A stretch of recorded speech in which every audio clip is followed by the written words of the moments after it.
Okay, our next contestant, come on down. Fortunate enough to know these guys for quite a while now. I mean, we started them up from pretty much nothing. What was it, Carey? How many years ago? Decade ago? Decade and a half? What was it? 2003, so it's a decade and a half ago. And Carey came out of Orange County office as well. Let's just open up something up in the hills. And, you know, everybody's kind of hesitant and analytical sometimes. Everybody is. And, you know, but long and short of it, you know, thanks to Kathleen and Sheila, these guys, I mean, they're astonishing. Just drive it all along. Nothing but enjoyable growth, caring for the community. Sometimes we have like pretty much solid clients in LA County. So I'll be driving, in Orange County, so I'll be driving from 4 or 5 other guys, then I'll see Carey and he's going up like that, and the next couple guys are going like that, and they'll be starting telling me how their market's different. I go, wait a minute, that's 5 miles different. That's 5 miles that way. It's the same marketplace. And you just, what's the variables here? Well, these guys are doing it right. That's what they're doing. They're doing it right. And great leadership, great staff, great doctor. I'm proud to have him up here. You guys, thanks so much. Thanks, John. Appreciate it. All right, well, I'm going to start us out, and then we'll have Kathleen and Sheila do the best part of the presentation. We always have to start by finding the clicker. Then we have to start by thanking John and the whole crew at Chrisad for all that they have done for us. I've been with them since 2003, like John said. And I think I'm just a little slower learner than everybody else. You truly have seen some amazing, I think this has been one of the best no limits I've been to. And I've been to all of them, I think, since they started about 15 years ago. And but these were just some amazing doctors, and these are people I've been watching over all these years, trying to catch up. The trouble with these guys is you start getting close and they just run away from you. It's amazing what they can do. It's a challenge to come to these meetings for everybody. For us that are more experienced, it's a challenge to look at ourselves and say, what do I need to change? I mean, I've heard so much. I wanted to spend my first 10 minutes telling you all the things I've learned that I've got to take home in the last 2 days. There's so much that has been so valuable, and to see all these people to do this. It's such a pleasure. But before I get started, before I forget, I have to thank my incredible team. We brought our front office with us. Front office, would you guys please stand? Just to make you guys feel a little bit of the pressure I'm feeling. Very good. Thank you all. Thanks for being here. So we brought we have 37 staff members now. So to bring everybody is a little bit daunting. To bring just the 10 of us is daunting. But it's always fun to be here. But you guys are an amazing group, and it's such a challenge to speak here because I know the broad range of people we have in this room. If this is your first time ever coming to a Chrisad No Limits, whether you're a doctor or staff, would you raise your hand? I'd like to see that. Keep them up so I can see. I got to look all the way around. So that's about half, maybe a little more than half. Does that sound right, back people over there? About half of these people are brand new to Chrisad. So most of you guys are feeling like you're in a tornado probably. And you're probably like, these guys are a bunch of liars because nobody has $5 million, $6 million, $7 million practices. I mean, we come from the trenches too. And we've all sat there and heard these amazing geniuses, you call them, Dr. Sharma. That's a good way to put it. And you just think there's just no way. But the truth of the matter is the principles that build Justin's 6 practices, 6, is that right? Almost 6. Or your one little practice are exactly the same. They're exactly the same principles. So we're going to try and spend a little time talking about what were some of the things that got us in trouble, and where do we go from there. I think I'd like to start by saying, just to get us on the same page of why are we here? Why are you here? Because we're all here for the same reason. That's to grow our practices. I mean, you wouldn't be here. You've spent a lot of money not just to come here, but you've spent a lot of money to sign up with Chrisad and to pay their fees, their exorbitant fees, and you've spent a lot of money. I'm just kidding on that. It used to be a lot cheaper, by the way, I'm still, in fact, I pay less than you guys because I'm grandfathered in a little bit. So let's keep it that way, guys, all right? We're here to kind of figure out what's holding us back. Why can that guy be doing $5 million and I'm barely doing 500 in a year? What's going on? How come I can't do this? We're here to get inspiration, and I hope you understand this. You may not have exactly the notes of what I've got to do, but I hope you leave feeling inspired to do more, to do different, to do better, and frankly, to believe that it's actually possible. That's what I come to these meetings for, is when I see Declan doing his crazy things. When I go back to all the crazy speakers over all the years. Neibauer, he was out of control in his day. But he did amazing things. But he was committed. He really believed in what he did. And he made me believe that even I could maybe do it in my little part of the world. So that's a lot of what I hope you take out of here, is not just the notes of the things you're going to do, but the belief that it actually will work. Okay, so that's kind of my premise here. I guess the other thing I got to throw in there is, you've heard it from several of these guys today, how hard it is to do what they're doing. I don't want you to think this is easy. I'm sorry, John, it's not like practicing from the Bahamas. I have yet to meet any owner doctor who feels like it's practicing from the Bahamas. You heard Bickling. He hasn't taken a vacation in 7 years. Every one of these doctors you've heard. And frankly, I second that opinion. My goal has been to back out. And so I am now practicing a day and a half a week, Monday all day, Tuesday half a day. That's what I'm practicing right now. If you ask my wife, how's it going? She says, you have never worked harder in your life. You've never been more stressed in your life. You've never been more worried about your practice in your life. And it's true. So I haven't got there yet, so Bahamas isn't coming. But you know what? I don't like doing the dentistry as much. It's hard on my body. This year is actually 30 years for me. So I graduated 30 years ago. And I've owned a practice for 29 of those years. So for 29 years, there was like 25 years, I wouldn't take off more than 3 days at a time, ever, because I was afraid to leave the practice. And so, yeah, I get it. It's hard, and you have to really decide if it's for you. I think there's a little bit of that in it as well. But for those of you who are not trying to go from 3 million to 4 million or 5 million, if you're just trying to go from 50,000 a month to 80,000 a month, the same principles apply. That's the take-home message. The same challenges that Declan's having over in Hawaii, we're having in California, and we're having in Oklahoma, and we're having in Arizona. They're the same challenges. Now, having said that, Southern California is definitely the worst place in the world to practice dentistry, okay? I just got to throw that out there. I really believe it is. It's really, really hard. Our marketplace is hard. So let's just get into this thing. My practice, so you know, I kind of feel like I need to tell you who we are. We started a scratch practice in 2003. It is an old-fashioned, high-quality, high-service practice. I liked what I like how he ended by showing us that case that he redid for two reasons. One, I loved that he did that for that guy, and he changed his life. He changed his life. We get to do that. I love that about our job. We get to change people's lives. Not just by doing amazing dentistry, but by treating them like human beings, like being nice to them.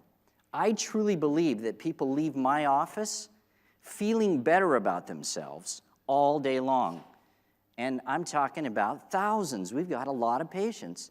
And they leave my wonderful team. That's my front office. You saw them. They're all beautiful. They're wonderful. And they get to go through my assistants who are great, my hygienists who are great, my front office who's great, and every one of them treat them with respect and kindness. And that means something. You don't get that in this world anymore. So it means a lot to me of what we're doing for these people. But the second reason I like Dr. Sharma's case was because he did quality. That was a quality case. Did you see that? He cared about where those teeth were. He cared about how that fit in the smile. He's been trained. He's not, this is what I hope you don't take, all half of you who raised your hands, who've never seen any of us. And when you hear the word high volume, you equate that with low quality, because that is the corporate model, right? That's not what we believe in. And that's not what almost every doctor you've heard speak believes in. We believe in high quality. We do believe in being trained from Pankey and being trained from Spear. We do believe in doing full case dentistry. We believe in all of that. But this little dirty secret that we know is that if you present that too quickly, you're never going to see the patient. I have to tell you a story I just heard at lunch from Clea, if you don't mind. Clea is one of my front office people. She just told me this, that her and her husband came to my office how many years ago? 15 years ago. Of course, I don't remember this. But I knew Clea. I knew her from my church. She came into my office 15 years ago, and we saw her husband, and we did an exam for him. And he was missing a tooth. So we talked about a bridge. So we put together a treatment plan. And they sat in our little glass cubicle, which was our little treatment presentation room, which we got rid of. And we presented the case. And Clea told me, she said it was going to be $700 out of pocket. And she heard that, and she's like, there's just no way. And so then they started talking about finances and how we could make it affordable for you and all of the things that we do.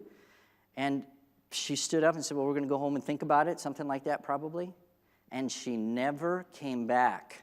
And she didn't even come back for the cleanings because she felt guilty. She didn't even bring her kids back for cleanings because she felt guilty that we were judging her maybe for not getting the treatment done. That's what I'm talking about. We have got to get the people back all the time, every time. Whether they do the treatment or not, who cares? As long as you get them back. We're extremely proud of our hygiene department. We had almost 1,000 hygiene visits a month. That was our target. We almost made it. December and January are our two biggest months, so we thought we would make it. Anyway, we're in Rancho Santa Margarita. It's kind of a it's not a rich area, but it's a nice area for Southern California. We practice in 9. We just added 2 ops. We've been in 7 all these years. Now we're up to 9. 2,650 square feet, so we're jam-packed in there. We accept PPOs, no HMO, very much a hygiene-driven practice. Our average production for the last 6 months has been 380,000 collectible production. That's the only number I like as far as tracking my production is real numbers, money that I can actually collect. We're at 125 new patients per month. We have 3 full-time doctors, 800 hygiene patients per month is our average for the last 6 months. Believe it or not, that's true. That's not a typo. We do have 17 hygienists.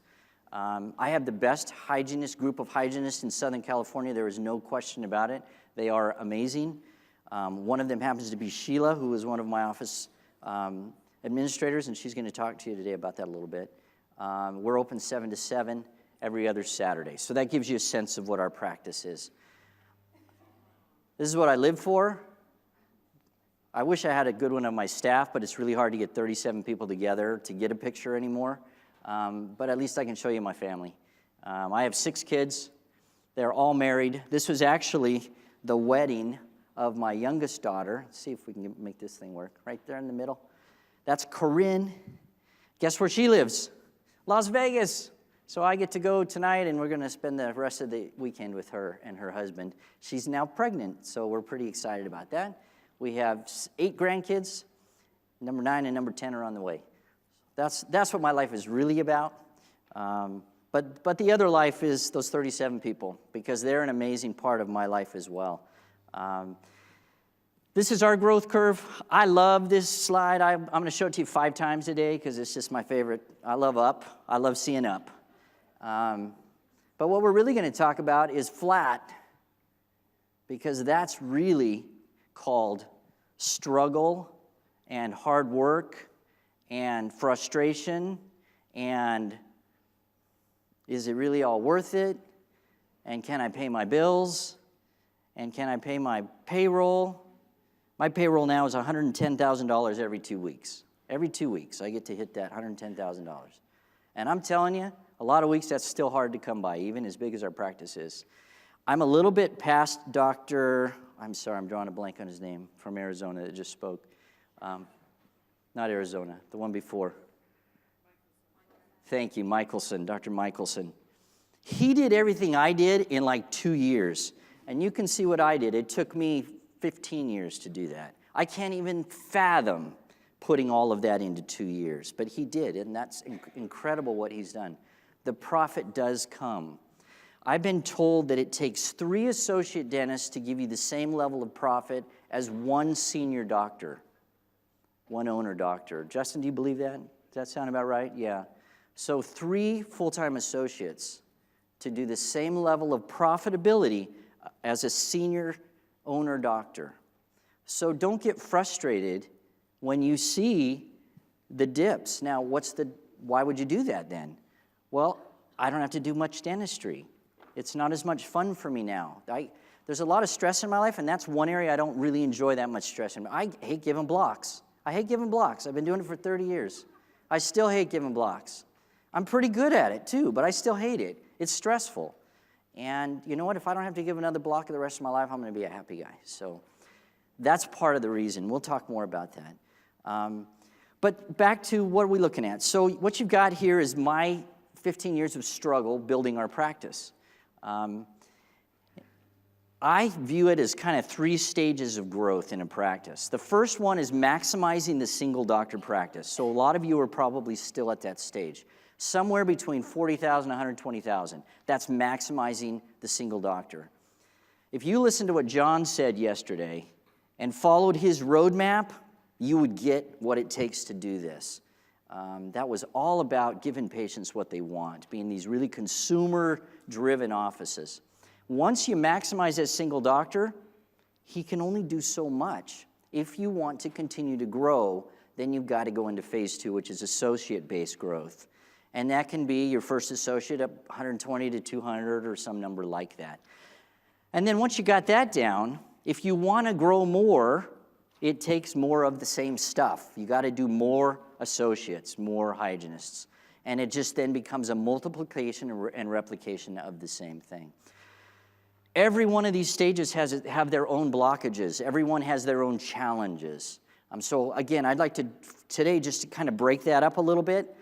So we're going to start with that first phase, which was maximizing that single doctor. So I showed you this picture already. I told you I'm going to show it to you 5 times.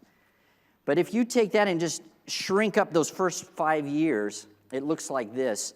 And this was actually a slide from I actually got to speak at Chrisad in Chicago. We used to move this meeting around. And I was in Chicago in 2008. So this was my 2008 numbers. That was this. Actually, I took this slide out of my presentation because I love this slide. Remember, I love this slide, the up. And there it is.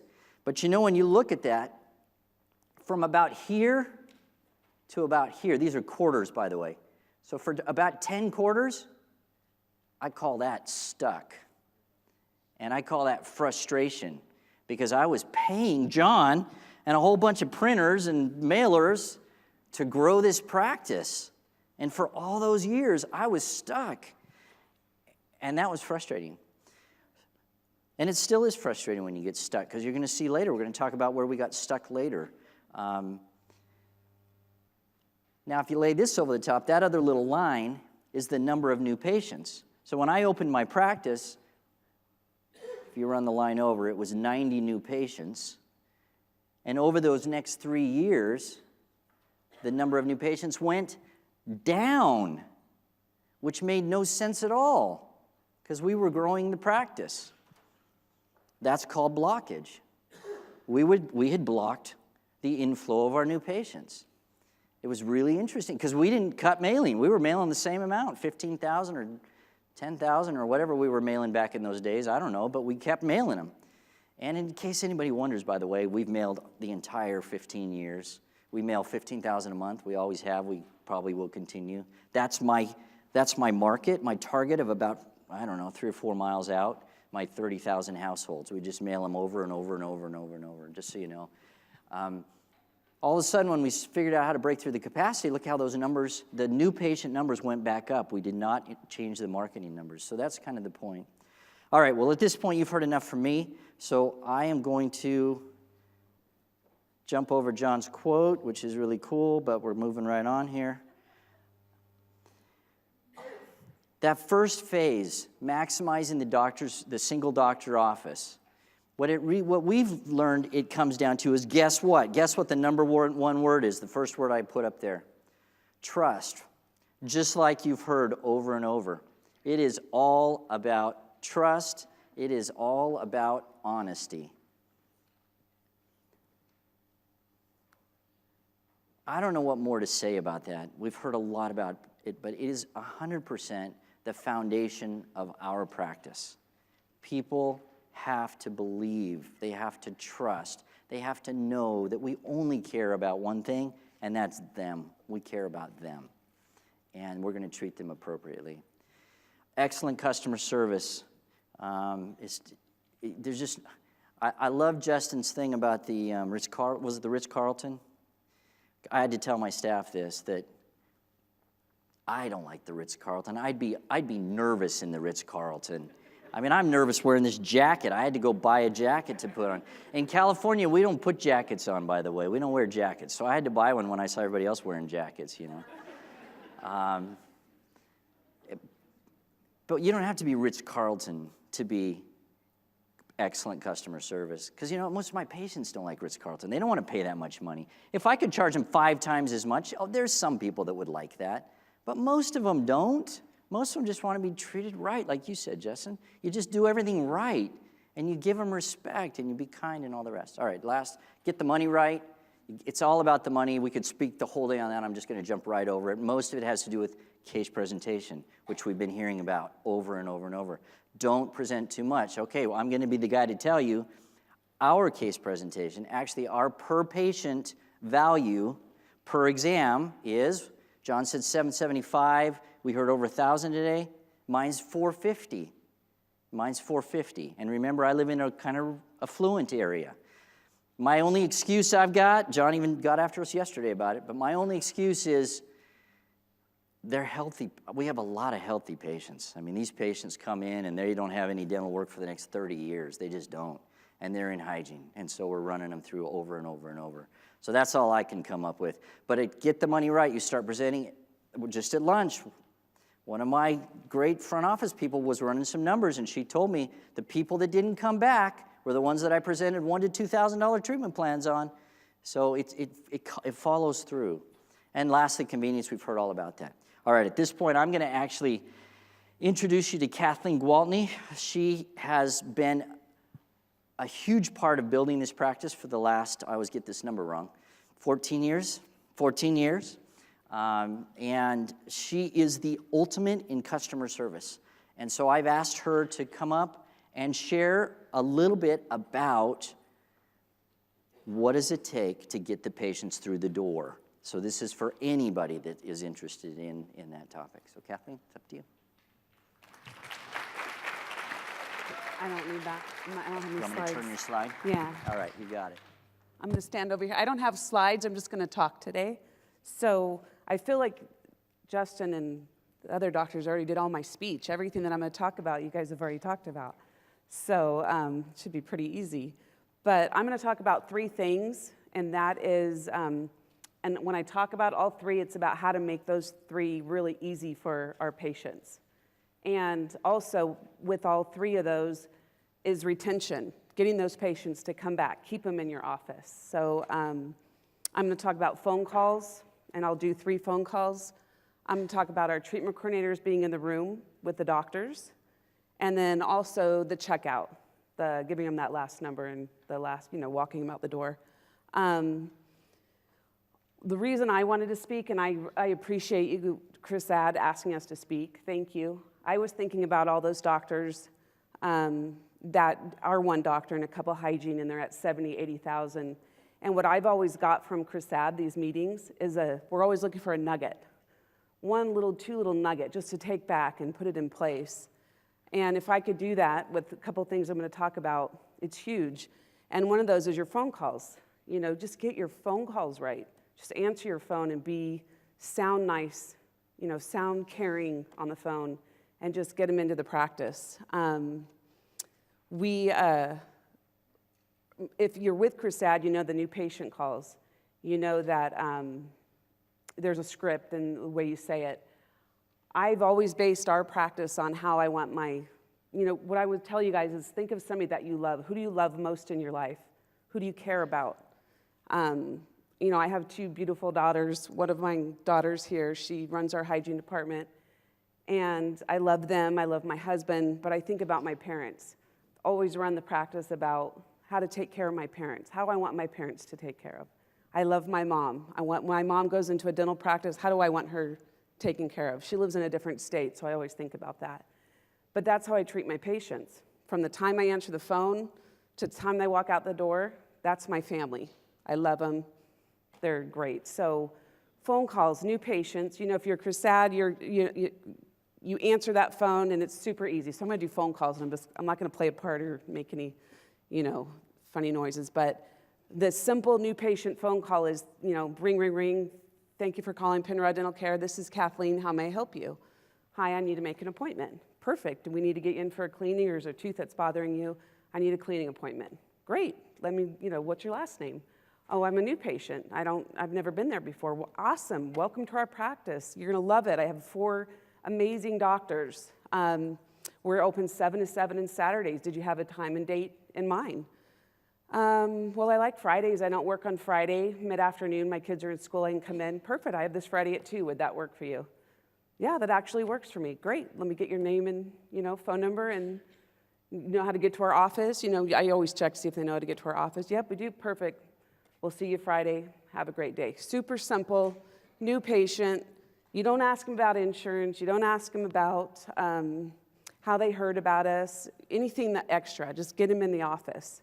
So, of course, you're going to have those new patient calls that don't go like that, and they might engage you in conversation, and of course you're going to do that. But the simple, easy. So all 3 of my things are about being easy. A toothache call. So I'm going to talk about 3 different phone calls. A toothache call in our office is really important. If a patient calls and they're in pain, and they, ring, ring, ring, thank you for calling Penrod Dental Care. This is Kathleen. How may I help you? Hi, this is Bob. I've got a really bad toothache. Oh, Bob, I'm so sorry you're not feeling good. Can you come down right now? Well, yeah, I probably can. But how much is it going to be? Oh, Bob, don't worry about that. Let's just, get you in and let's get you taken care of. And then, of course, you find out if they're a new patient or not. And you just get them in. You don't nickel and dime them. I think that's one of the things that, you tell them it's going to be $100 for the exam or $60 for the x-ray. You just get them in the office and you take care of them. When that patient comes into the office, that toothache patient, if you don't do any treatment, you just see them. So you refer them out or it's late at night. We don't charge those patients. We don't charge them an exam fee or an x-ray fee. We just see them. We just take care of them. Because the same goal as my hygiene patients that we don't charge for, I want that patient to be a long-time patient. If it's a new patient, I want them forever. I just want to take care of them. The toothache patients are the easy ones because, they're in pain and they come in and they're really surprised when they leave when they're stopping at the front desk asking to pay and there's no charge. We'll take care of it. Now, if you're doing a crown or you're doing treatment, of course you're gonna, charge whatever you're doing or if they have insurance or something. But we just take care of them. The third call, forgot what my third call was. Oh yeah, cancellation. Okay, so same day cancellation. We don't beat our patients up. We just make it very flawless. So if I have a if I have a same day cancellation patient that calls, if I answer the phone, thank you for calling Penrod Dental Care, this is Kathleen, how may I help you? Hi, this is Marge. I have an appointment today for cleaning at 3. I need to change it. I need to cancel it. Okay, Marge, yep, I see you here for cleaning. What, we're here 7 to 7, and Saturdays is another day that works, best for you. Yeah, next Wednesday at 2. Yep, perfect, we got it. We'll see you next Wednesday at 2. Done. I don't beat up that patient. I don't reprimand that patient. I just move them to another day. And I think the old school is, I don't know where we all thought we had the right to teach somebody how to respect us or respect our schedule. It's just our job to take care of people. And the reason we can do that, and Sheila's going to go over some of this, is we overbook. So we have about a 15% cancellation rate. So every day we're getting about 15% people canceling. So we overbook. We do what's called phantom, which is we schedule patients whatever hygiene they want, whatever day and time they want. We schedule it. So you'll see a day where we have 4 or 5 hygienists, there might be 7 or 8 or 9 columns of hygiene. So you might have 2 extra columns of hygiene. And those are not our bad patients. Those are not our patients that cancel. Those are not our patients that we don't like. Those are any patient that wants that time. So if a patient calls and they want, Thursday at 4, and I go to Thursday and it's already booked, I give them Thursday at 4. So that's an extra patient. So that's really helped with our cancellations on filling in the holes as patients cancels through the day. And it just seems to work out. People get really nervous seeing those extra appointments on the schedule, the staff, and it's, when they come new to our office and we teach them and we just say, trust us, trust us. In fact, Saturdays, I have 1 hygienist that is committed to Saturdays, but I have 9 columns of hygiene. So by Tuesday, Dr. Penrod's like, have you looked at Saturday? I go, I don't look at Saturday till probably Thursday or Friday. I just don't do it. And the girls, they're really look at Saturday. Nope, we don't look at Saturday. Meanwhile, all week I'm kind of touch basing with my hygienist who's available, who can work. We've never been able to get any of them to commit. They're just starting a little bit now. And we just, we throw incentives in there. We do things to help, a couple of them only work a couple days a week, so it's a little bit easier for them because they're not working full-time schedules. And it just works out. We just do it and trust that it works. And it's not just something you just throw a bunch of hygiene on. We've built this up over a long period of time, so you just do a little bit at a time. Put a little bit of hygiene at a time. You open those prime spots.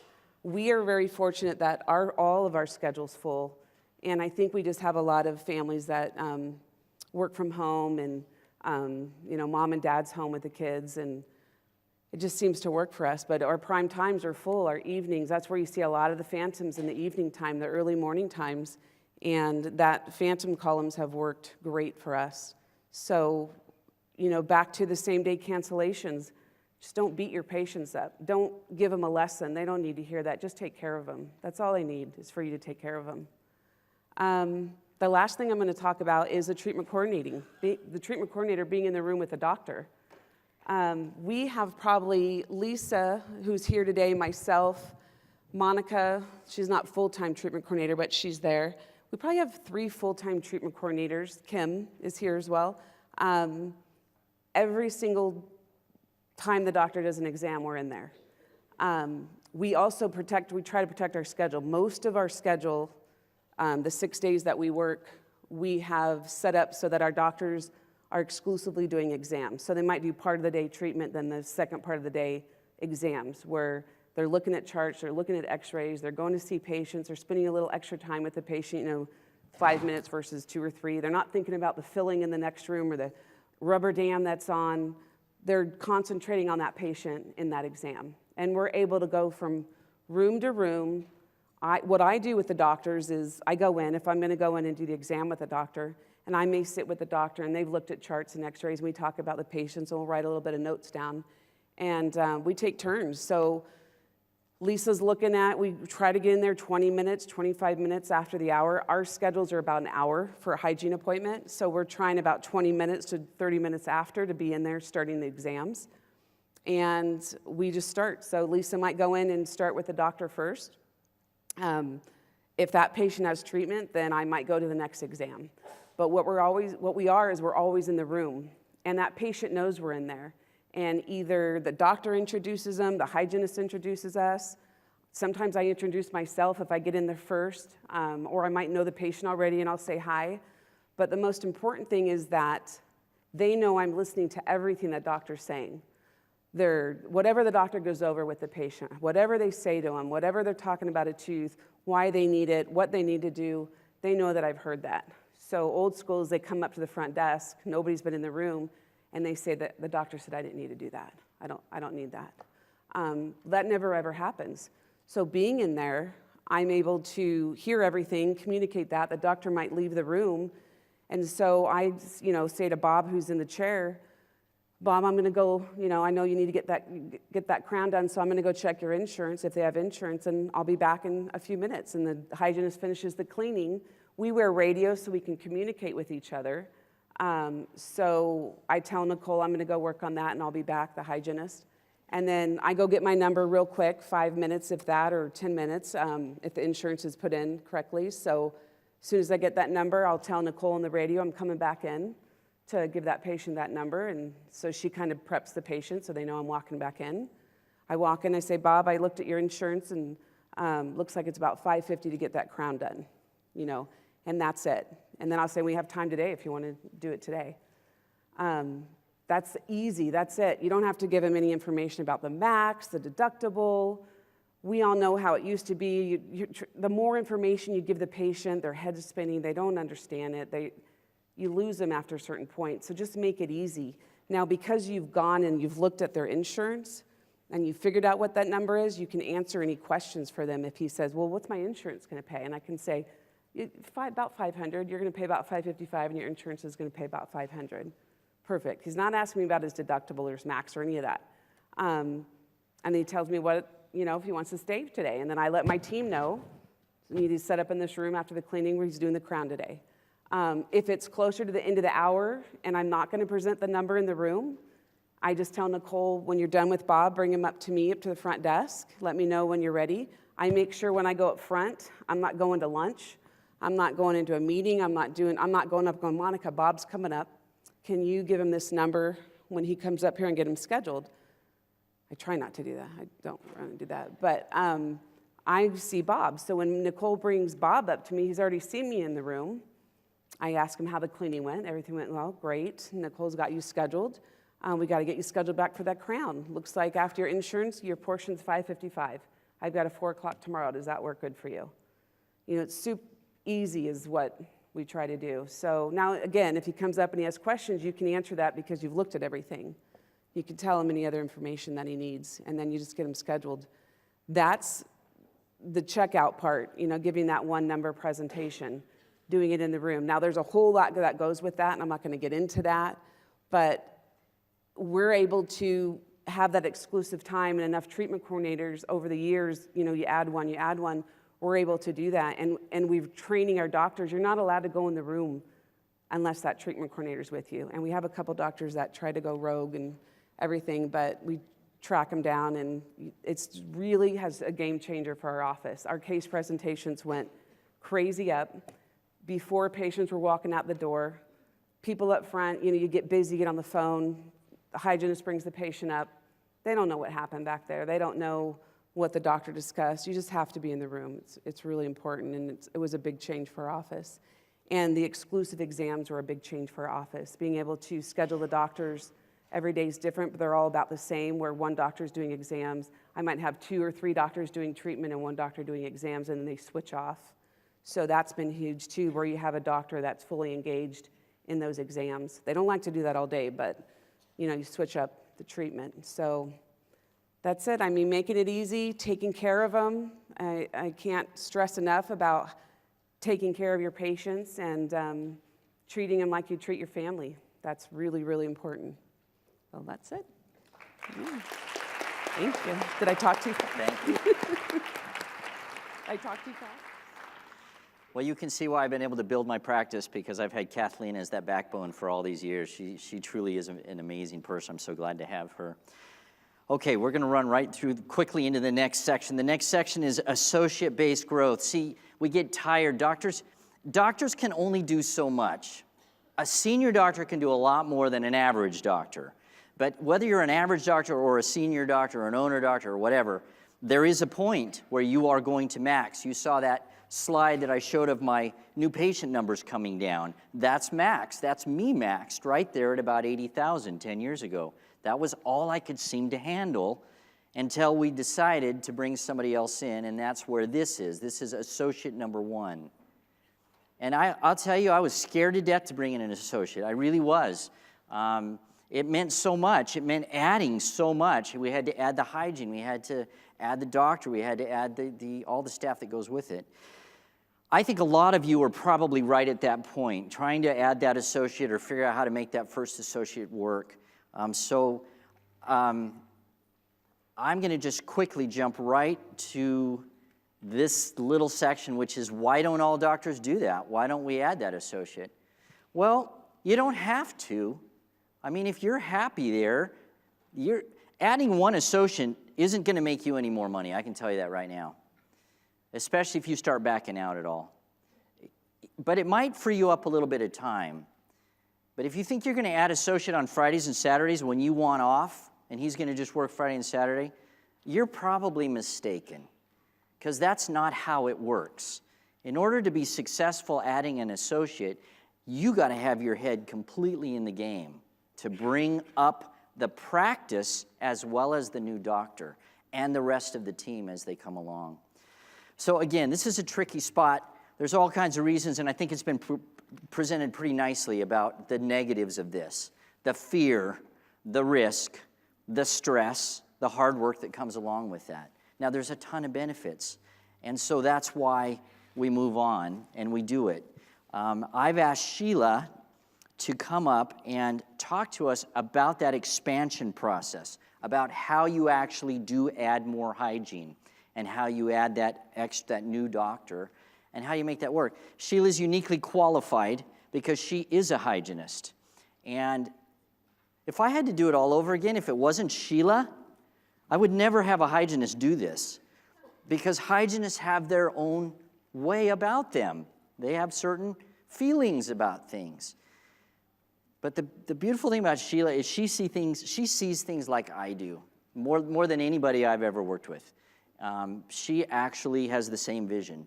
And so she could take a hygiene department and make it kind of fit with the doctor's side of things. So Sheila, I'd like to have you come on up and do what you got for us. There you go.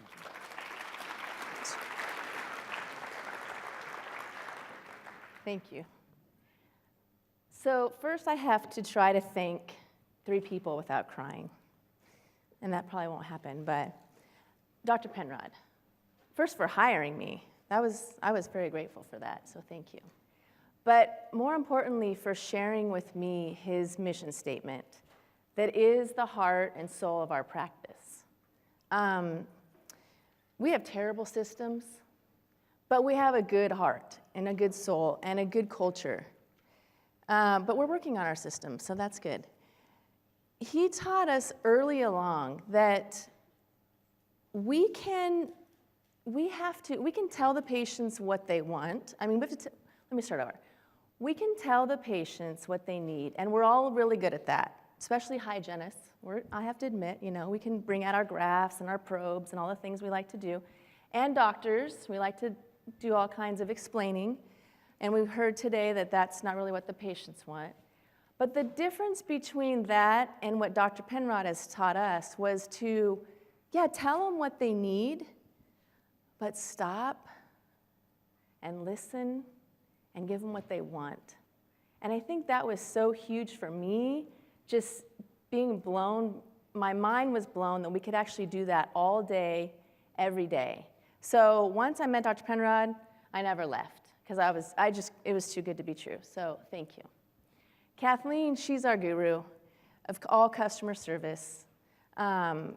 It's funny that she tells patients, do you know how to get here? Because if they don't and if they can't and if they don't have a car, she's going to go pick them up. And then she'll, give them lunch and all kinds of things. So having her in the practice every day, all day, being able to listen to the way she does things, it's a blessing for all of us. And then, of course, we wouldn't all be here without John Christensen and the Chrisad team. They're amazing. I personally think it's amazing that, and you guys that are new, you're looking at them like, okay, cool, they do these cool mailers and stuff, and then you get new patients. And they do so much more for us. But I thought it was interesting, too, when Mike came in just recently, and I just sat back and I thought, you know, we've grown a lot, and not one meeting they've never said mail more mailers. And I just thought that was really just so great about the company. You'd think they'd want to just sell more mailers, right? They were telling us, how come you don't have more specialists?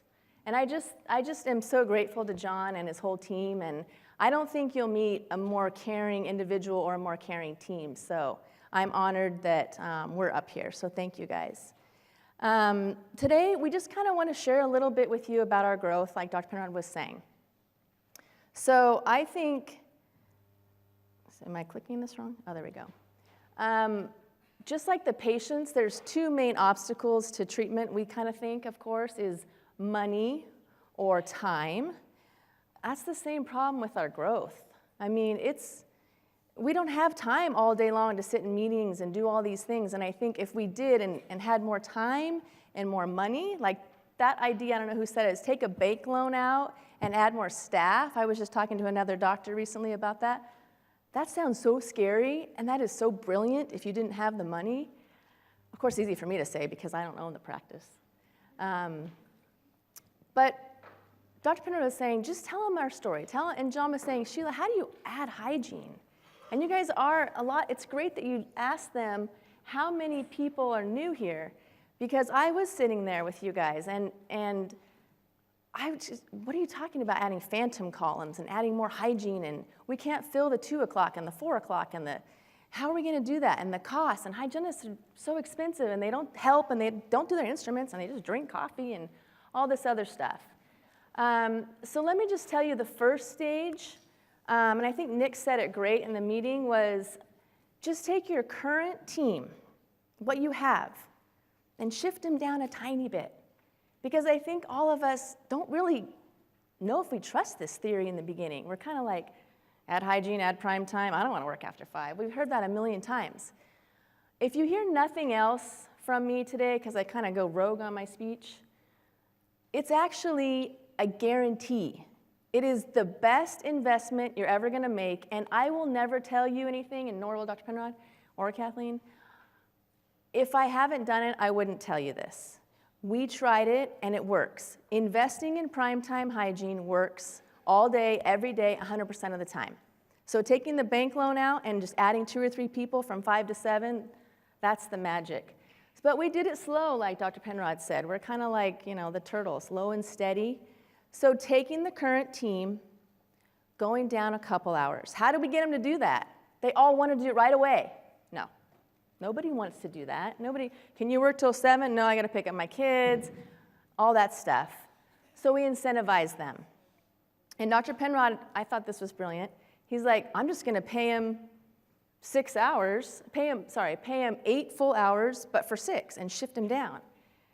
So that was the compromise. And when I came back after having kids, I was like, what? We're doing what? And I'm like, oh, but that kind of money? Perfect. I'm in and out of here in 6 hours. So that worked great, and that worked for a little while.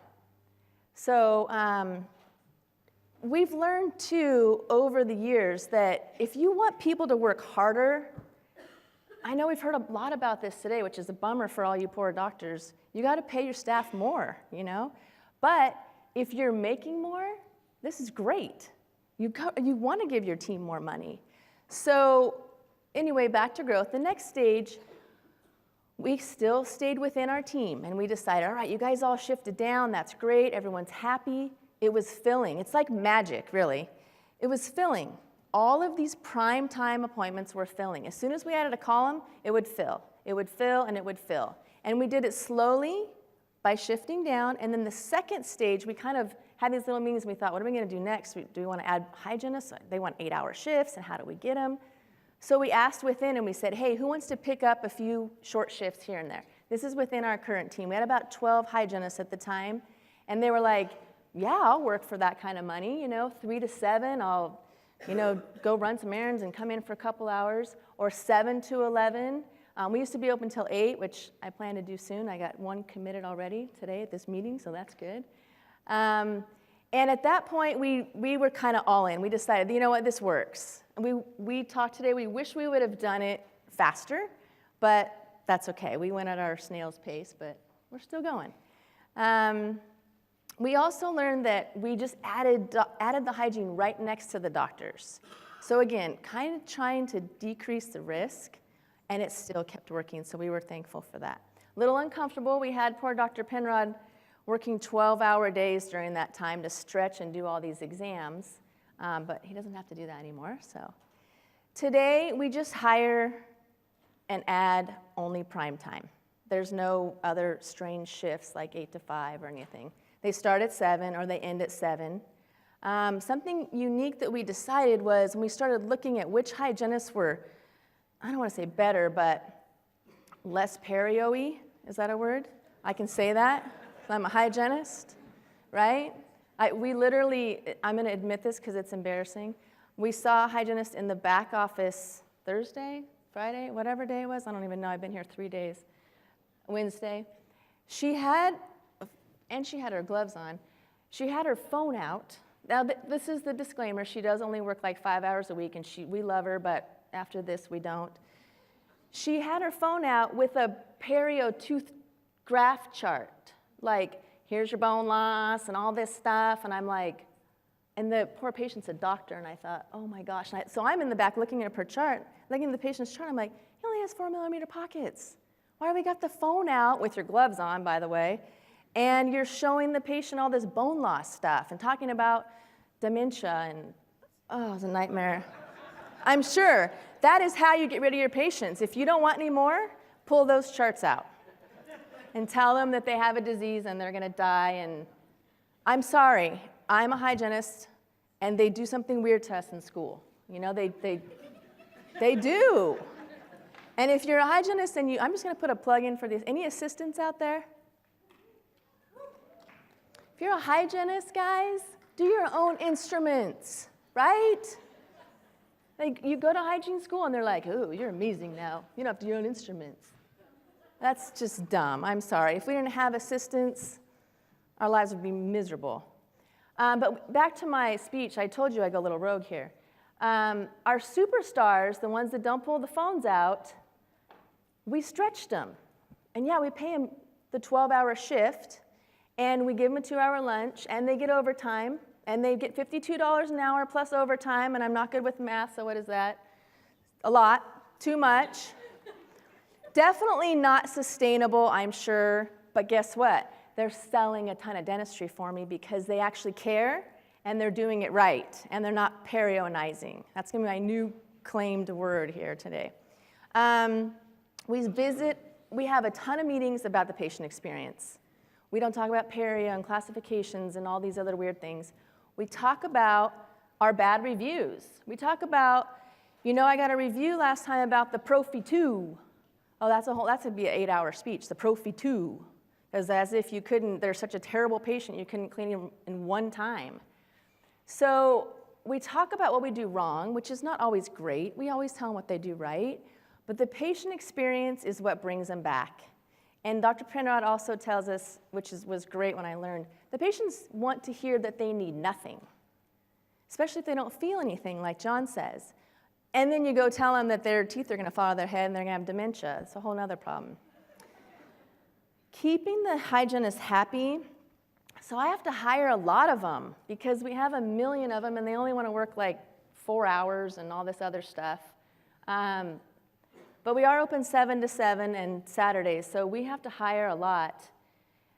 We have to keep them happy, and the funniest thing is, I don't know if there's hygienists out here, but $52 an hour is great, the money's great, and we try to keep them happy by giving them the time to treat their patients, and then we give them their own instruments, and they're happy. That is a small, small investment. With a bunch of Cavitron tips, they're happy. So on our journey, we found out that, yeah, we got to add a ton of hygiene, right? We have to be able to put all these prime time people in. And that is the foundation to growth for us.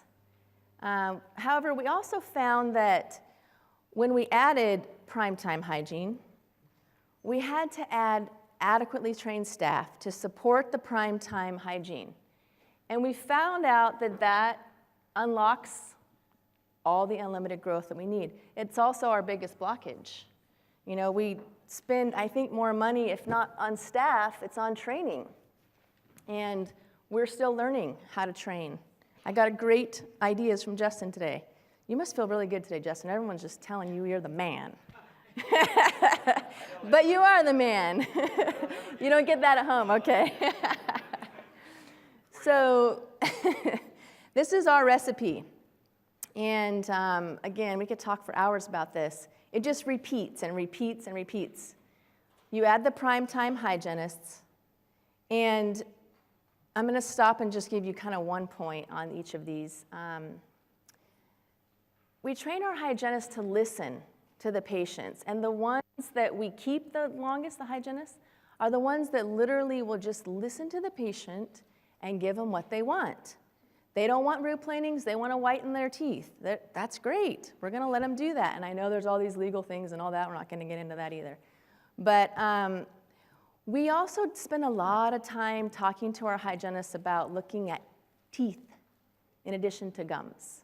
So they have to help prepare our doctors. They have to be able to talk about, you know, this broken tooth over here, because these doctors are busy and they got to run in and do other stuff. So we kind of like the hygienists to warm up the patients, take the intraoral, do all that stuff. There's nothing worse for me when I'm sitting in the back with the doctors and they say, the hygienist will call for the exam, and then Dr. King will say, okay, well, do you have an intraoral for me? No. And so we try to get the hygienist to just continue to look more at teeth and gums, like the whole mouth assessment. So once we add all the hygienists, we know we actually have to add more doctors. And when we're adding more doctors, we learn that they kind of have to, when we just drop them in, as we add more associates, and Dr. Penrod's the pro at this, they have to feel like the owner doctor. They have to diagnose similar to the owner doctor. It has to feel like the same exam. It can't be all weird and strange and over-diagnosing, and you guys heard a lot about that today. They can't go for the home runs. In our office, you'll see in the next slide, there's a lot of base hits for us, just little simple base hits all day long, but that works.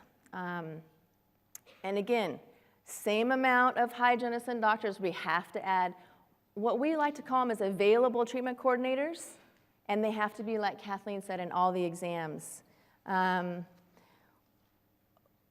There's nothing more important in your office than what's happening at that day, at that moment. That's all we have, right? We don't know about tomorrow or next Tuesday or finishing our notes or what you have in your office today. You've got to give your patient the very best experience and maximize the potential for the day. We don't have tomorrow. So if my doctor's in an exam, my coordinator needs to be in the exam, not confirming for tomorrow, not worrying about the bills from yesterday. We have to be able to maximize today. So we've got to be able to make sure that they are available. Okay, I'm just going to give you a couple examples of what we learned. We learned how to overbook our doctor, and we learned how to miss out on a ton of exams. So that wasn't a fun time, but when we had an unavailable doctor, too many fillings, you got like 90 class 2s and rubber dams and all this other stuff, there's no way they're going to jump over here and do all of our exams. So we learned really quickly that yes, this is a nice few hours of production, but that we were missing out a ton. And so we had to kind of rethink this because our doctors want to be productive, but we needed them to also do all these exams. We tried blocking the entire day and doing all kinds of just straight exams. So let me just back up for a minute and tell you, this is just a typical evening where we have, 6 or 7 hygienists here, and the pink column on the left is one of our doctors. We would have them kind of sit around, and in the beginning of just stretching your staff, I just want to make a quick comment. It's easy to miss out on opportunities if you just add hygiene and you forget that your doctor's actually over here busy and he can't check that patient. So that's been That's kind of a bummer. That's how your mailers will not work, is if you literally add 2 or 3 patients right next to your existing 4, 5, 6, 7 o'clocks. Say you do assisted hygiene or you do hour-long or whatever you're going to do, but your doctor's all tied up. So you've got to eliminate those very doctor-intense procedures in your prime times. Well, that's what we learned. But our doctors kind of got tired of just doing exams for 5 or 6 hours. You know, they're like, this is kind of boring. So Kathleen, I think it was Kathleen, the genius again, said, well, what if we do where we just give them preps? So that's what we do. So then it's kind of a hybrid. They get to do some preps. They anesthetize, exam, prep, exam, you know, all this other stuff. And because the hygienists have already warmed them up, and because we wear the walkie-talkies, we can do that, and it makes more sense for us. Those are the phantoms. So I saw some eyes raise around here when you were talking about phantoms, and these phantoms are great, and we like to book them right next to where they currently are, because they will slide over when there's an opening. And remember, like I was saying in the beginning, there is a guarantee here. I'm not going to put phantoms usually at noon or 1 or even 8 in the morning, but the phantoms are great because I can slide them straight in, and if I don't have an available hygienist, because we are on the hour and we do a patient an hour, I know, but we can do assisted hygiene. So there's no risk there. We're able to take advantage of opening more capacity, and we still have our doctor available. So this is one of our Saturdays. This was February 2nd. We kind of do a weird hybrid. So this slide is really kind of wacky. Like Kathleen said, on your left side, you're going to see 2 hygienists are committed to this day, and the rest are phantom. And that's when Kathleen and I don't panic, because we know that some of them are going to fall off, and then we'll pick up some other hygienists for that day. But we do allow, on that day when we're going to have, I don't know, 6 or 7 columns of hygiene, we will block a doctor because we know we're going to get same-day treatment. So that helps us having same-day treatment in the morning with that pink doctor. She can do some exams, and then she'll shift directly into the evening, be a little more productive. And then the blue doctor, Dr. King, he will as well do the rest of the afternoon exams. Scheduling for potential. Okay. So the cost of not adding a Saturday. Saturdays are, I was talking about the primetime guarantee. Saturdays are completely guaranteed. Toby, back to dating ourselves, one of the reps, would come to me and he would say, why don't you do Saturdays? And I'm like, this is so embarrassing. I don't know if you know this, but I'm like, but we're not even full during the week. You probably should have fired me then. But he's stuck with me now after like 17 years or whatever it's been. But we learned this the hard way and too late. So Saturdays, yes, we might pay the whole staff $4,300. We talked about the $450. We had 42 exams, $18,000 in scheduled treatment, potential scheduled treatment, and that's low. And then you're going to get a bonus. You're going to get a toothache or a broken tooth or a prep or something like that. So by not adding Saturdays, we were losing money. And the staff costs and all that, that's kind of overrated. Secret ingredients.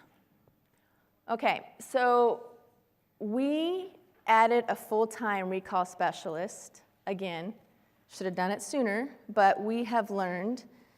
We also updated our recall system. The hygiene department is kind of like a separate company. And we took a non-dental person, Kinsey, who blew the doors off of recall.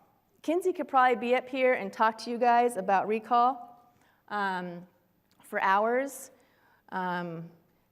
She's just done incredible things for our recall program. She has 0 blockages.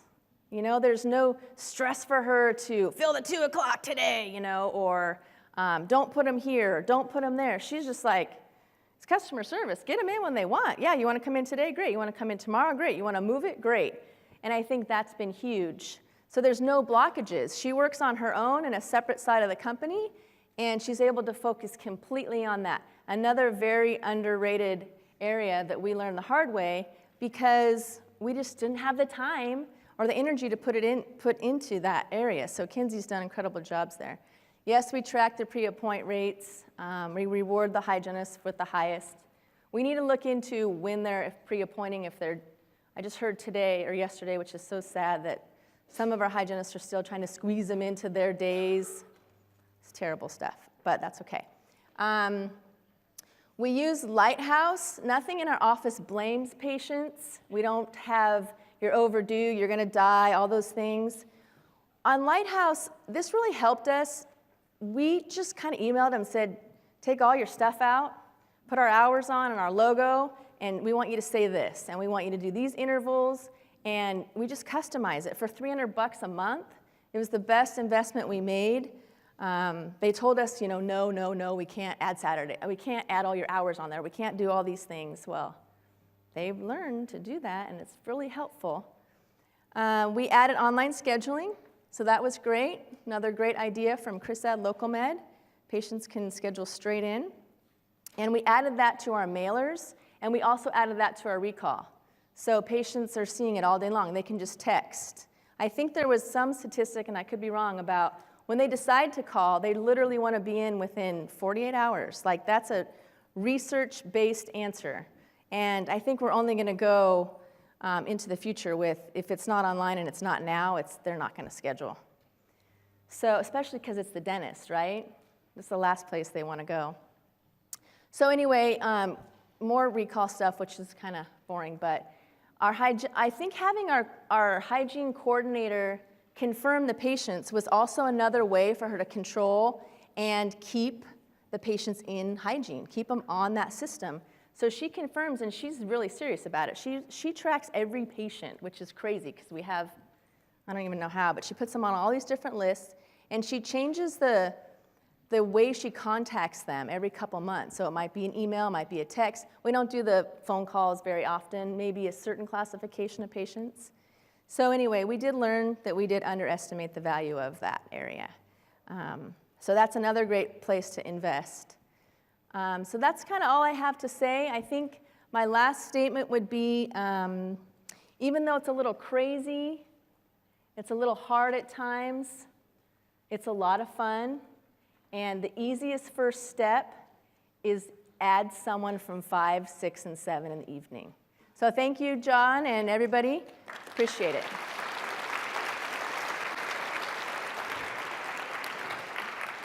Awesome. You did great. Thanks. All right, now it's my turn for my talk, and we're way out of time. Long gone. Red light up here. So let me just give you a couple of little slides, and we'll call it a day here. So we've talked about associate-based growth. We didn't spend a lot of time on associates. That's kind of what I was going to do, but I wanted to make the point that, let's get back to this slide. My favorite slide.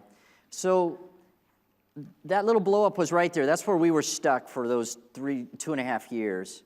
Once we finally hired the first associate, we got this amount of growth. And guess where it stopped? Right at about 200,000. And for the next 4 years, literally, there was about 5 years there where there was no growth in my practice. And if you think the first part was frustrating, this part was terribly frustrating. In fact, you know what's worse? I spoke at a Chrisad meeting right there. And look what happened for my next 3 or 4 years. So I'm really worried about this meeting, to be honest with you. I'm like, what's going to happen now? But the message I'll make is, I hired associate 1 at about 100,000. I hired associate 2 at 200,000.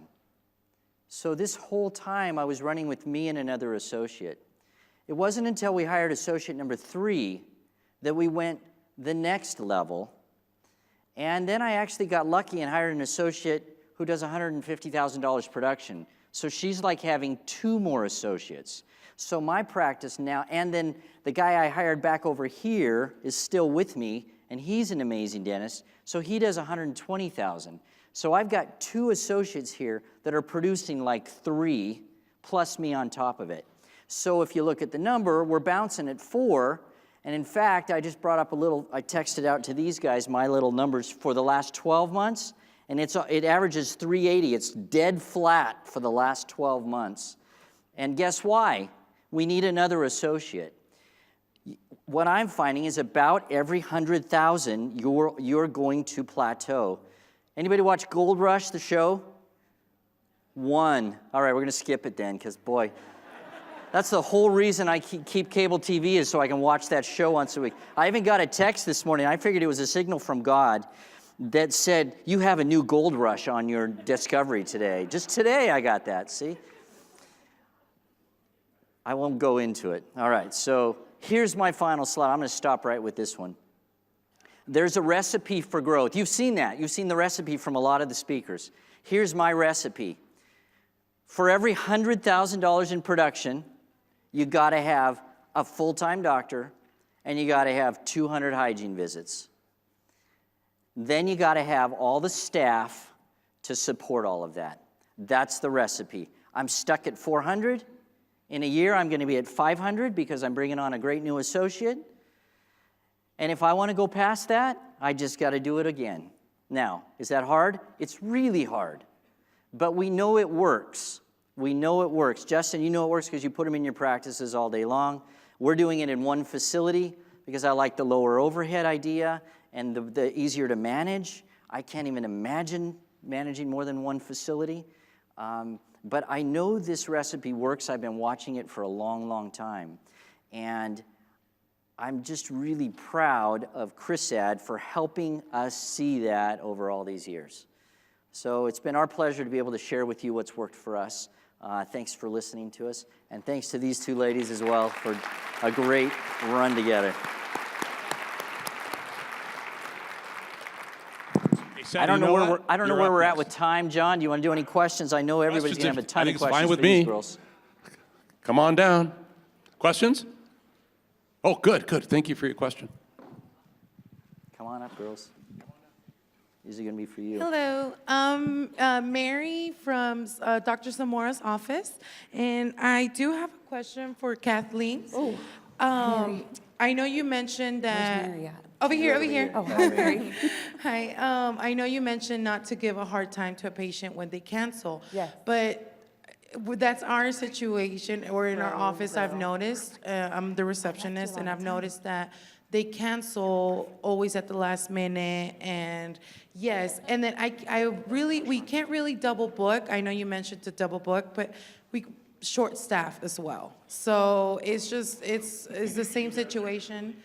No, we're short on staff, but it's hard. And if we do, let's say we do double book, it's gonna be a crazy day. We're gonna be running behind, and it's just crazy. How could we handle that if we're not, And do I have my, in your shoes, in your office? Well, you have to start putting those things into place slowly so that you can, and you have to just start now, not reprimanding them, not beating them up. You may not be able to fill the holes because you're not staffed appropriately or you don't phantom, but starting not to beat them up is going to be huge. You know what I didn't say?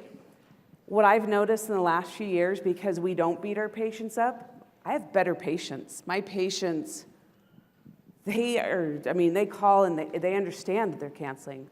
I don't have patients that are disrespectful or they don't care about it. They're actually, I felt like we have better patients now because we just don't do that. You just have to start. And it might be really uncomfortable right now because you're like, oh God, there's my day. There's my 2-hour doctor appointment. There's my hygiene appointment. You just have to start, and then meanwhile start putting into place those things that will help if they do cancel. Yes. No, yeah.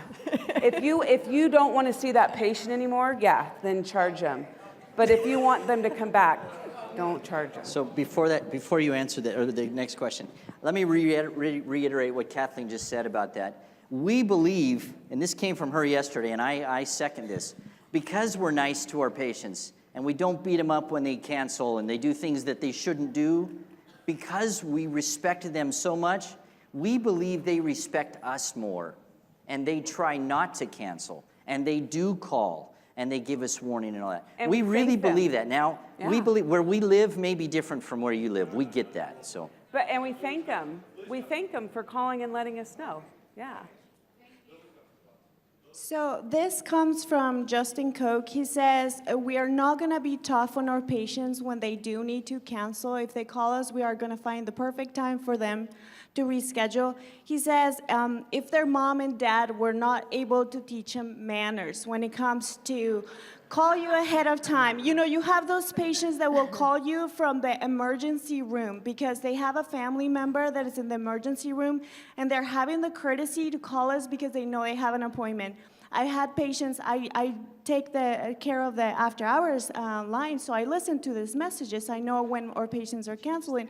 They'll call you when they are having a funeral, you know, something major. They still take the time to call you. Those are manners. It is not our job. We're not their parents, and if they didn't learn that at 30 years old or 40 years old, you're not gonna be able to teach them that. That's not our job. Our job is to take care of their teeth. That's it. And be polite, and I agree, if you're polite and nice to your patients, they are going to be nice to you and your team. That's it. Yeah. Very good. We believe it. Thank you, Lily. Appreciate it. Carey, you have any thoughts, or Sheila, you have any thoughts on that?